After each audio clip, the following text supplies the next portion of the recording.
नमस्कार दर्शकों, हम सभी अपनी रोजमर्रा की जिंदगी में ध्यान अर्थात मेडिटेशन का उपयोग मानसिक शांति प्राप्त करने, तनाव दूर करने और एकाग्रता में सुधार करने के एक उपाय के रूप में करते हैं।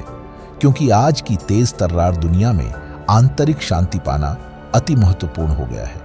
वहीं राधा स्वामी पंथ तथा उससे निकली शाखाएं जैसे डेरा सच्चा सौदा सिरसा, जय गुरुदेव पंथ, मथुरा समेत ब्रह्मा कुमारी पंथ, हंसादेश पंथ तथा अन्य पंथ ध्यान अर्थात मेडिटेशन से आंतरिक शांति के साथ साथ परमात्मा प्राप्ति अर्थात मोक्ष प्राप्त करना बताते हैं, जिससे लोग आंतरिक शांति, मोक्ष तथा परमात्मा प्राप्ति के लिए ध्यान मेडिटेशन को आशा की किरण मानते हैं। लेकिन आपको बता दें, ध्यान या हठ योग से कुछ मानसिक और शारीरिक लाभ तो होते हैं, परंतु सद्ग्रंथों के अनुसार मेडिटेशन न तो मोक्ष का मार्ग है, न पूर्ण शांति का, और न ही इसके करने से परमात्मा की प्राप्ति होती, बल्कि परमेश्वर का विधान आदरणीय संत गरीबदास जी ने बताया है कि गरीब तप से राज, राज मध्यमानम, जन्म तीसरे शुकर श्वानम, अर्थात तप से राज्य की प्राप्ति होती है, यानी राजा बनता है। राजा में अहंकार अधिक होता है, अहंकार के कारण अनेकों पाप कर डालता है। फिर अगले जन्म में शुकर यानी सूअर तथा श्वान यानी कुत्ता बनता है। पहला मनुष्य जीवन शास्त्र विरुद्ध साधना तप करके नष्ट किया, दूसरा जीवन राज करके खो दिया। फिर दोनों को भोग कर नरक व 84 लाख योनियों का कष्ट सदा बना रहता है। क्योंकि प्राणायाम द्वारा श्वास छोटा करके ध्यान से समाधि लगती है, उसमें श्वास रोकने से वायु के कीटाणु जो श्वास रोकने से मर जाते हैं, उनका पाप अभ्यासी को भोगना पड़ता है। क्योंकि 3 लोक व ब्रह्म के ओम मंत्र की साधना से जैसे कर्म प्राणी करता है, सर्वभोग्य होते हैं। पुण्य स्वर्ग में और पाप नरक व 84 लाख योनियों में भोगना पड़ता है। साथ ही प्रभु के द्वारा बताए गए भक्ति सिद्धांत के विरुद्ध होने के कारण तप करने से प्रभु की आज्ञा की अवहेलना के कारण वह पाप और भयंकर होता है। क्योंकि पवित्र श्रीमद् भगवद गीता अध्याय 17 के श्लोक 5-6 में गीता ज्ञानदाता ब्रह्म ने स्पष्ट किया है कि जो व्यक्ति शास्त्र विधि को त्याग कर मनमाना आचरण करते हुए घोर तप को तपते हैं, यानी एक स्थान पर बैठकर समाधिस्थ होते हैं, ध्यान अर्थात मेडिटेशन करते हैं, ये शरीर में स्थित देवी देवताओं को और अंतकरण में स्थित मुझ गीता ज्ञानदाता को कृश करने वाले हैं। उन अज्ञानियों को असुर स्वभाव के जान।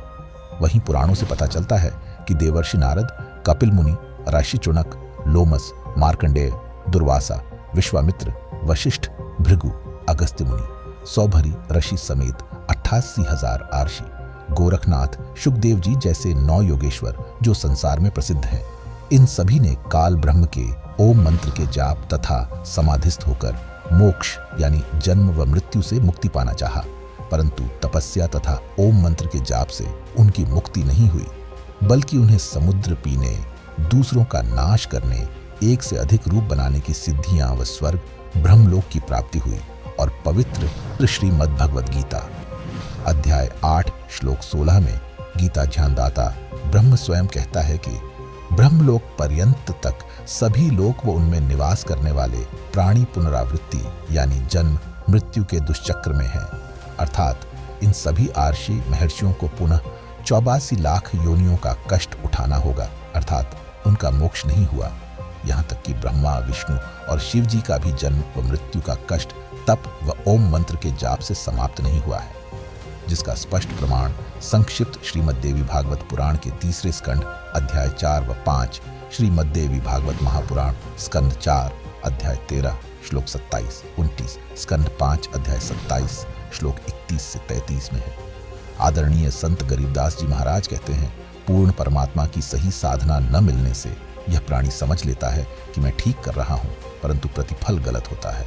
संत गरीबदास जी ने कहा है, गरीब डीम करे डूंगर चढ़े, अंतर झीनी झूल, जग जाने बंदगी करे, ये बोवै शूल बबूल।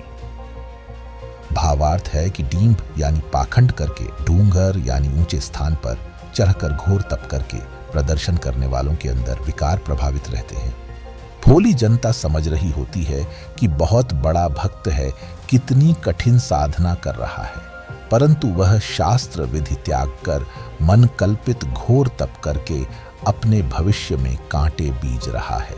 जैसा कि गीता अध्याय 3 श्लोक 6 में भी प्रमाण है, जो मूढ़ बुद्धि आत्मा समस्त इंद्रियों को हठपूर्वक ऊपर से रोककर मन से इंद्रियों का चिंतन करता रहता है, वह मिथ्याचारी यानी दंभी पाखंडी कहा जाता है। साथ ही सतभक्ति बिना अन्य साधना को पूज्य परमेश्वर कबीरदेव यानी कबीर प्रभु के बताए अनुसार आदरणीय गरीबदास जी ने ऐसी बताई है। गरीब जैसे चंदन शर्प लिपटाई, शीतल तन भया विष नहीं जाई।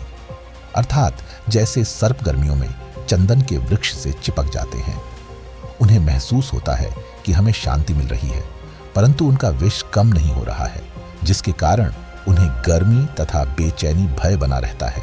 इसी प्रकार साधक चाहे ब्रह्म काल की उपासना कितनी ही करें, उनके विकार काम क्रोध मोह लोभ अहंकार कम नहीं होते, जो उनके दुहक का कारण है। इसलिए पवित्र श्रीमद् भगवद गीता अध्याय 3 श्लोक 7-8 और अध्याय 5 श्लोक 2 में कहा गया है कि कर्म सन्यासी से कर्मयोगी उत्तम है।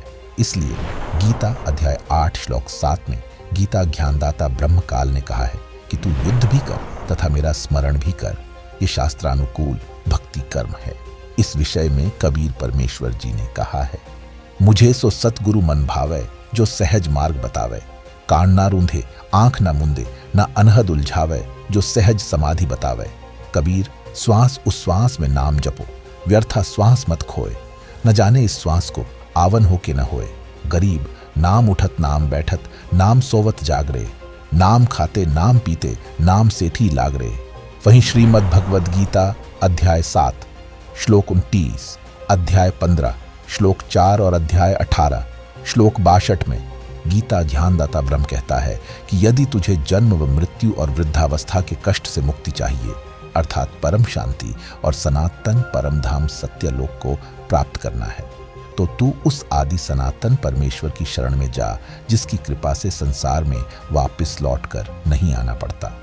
उसी परमेश्वर की जानकारी देते हुए गीता ध्यानदाता ने गीता अध्याय 8 श्लोक 3 में कहा है, वह परम अक्षर ब्रह्म यानी पूर्ण ब्रह्म है, जिसकी भक्ति के 3 मंत्रों का संकेत गीता अध्याय 17 श्लोक 23 सामवेद मंत्र संख्या 822 में किया गया है, जिसकी यथार्थ जानकारी पूर्ण तत्वदर्शी संत ही दे सकता है। क्योंकि गीता अध्याय 4 श्लोक 34 में कहा गया है कि तत्व ज्ञान को जानने के लिए तत्वदर्शी संत की शरण में जा। दर्शकों, वर्तमान समय में संत रामपाल जी महाराज ही वह तत्वदर्शी संत हैं, जिसके लिए पवित्र गीता संकेत करती है।